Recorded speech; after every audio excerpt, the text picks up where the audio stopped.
So I had intended to get up here and talk about how racist Robert E. Lee was, but I'm gonna talk about you, Connie. Sitting over there shopping while we talking about Robert E. Lee.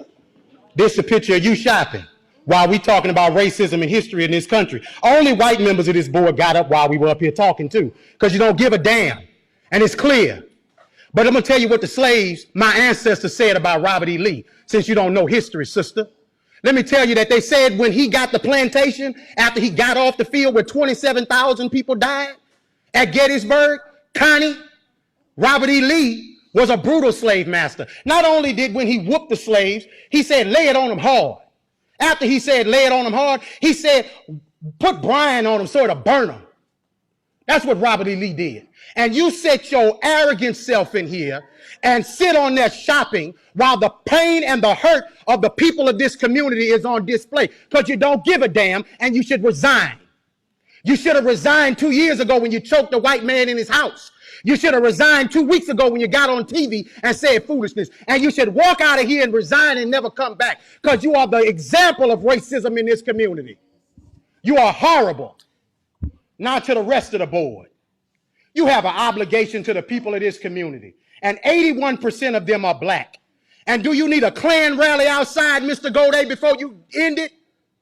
Because holding it up means that you put that building in jeopardy. You do, sir. Because all over the country, they're burning stuff down.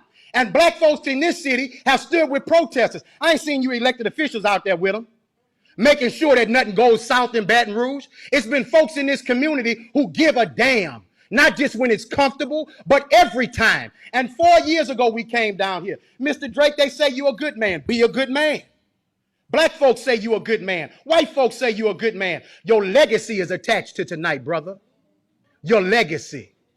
Now, let me say to the black members of the board, it's the most solidarity I've seen out of y'all in forever. Let's keep it at. Let's stand on this moving forward, because we don't need to apologize for Connie, Evelyn. She showed you who she was when she was sitting next to you while you were talking shopping. You don't need another example.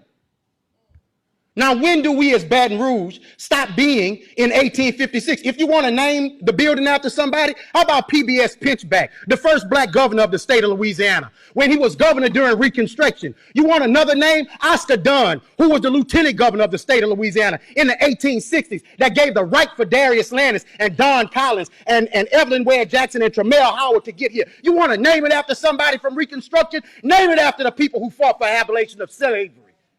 If you want to name it after somebody, honor the right people, the people who are on the right side of history. But it's your ancestor that the school is named after. So you're holding on to your heritage. But we built this joint for free. And we've done begging you to do what's right. Thank you, sir. Next.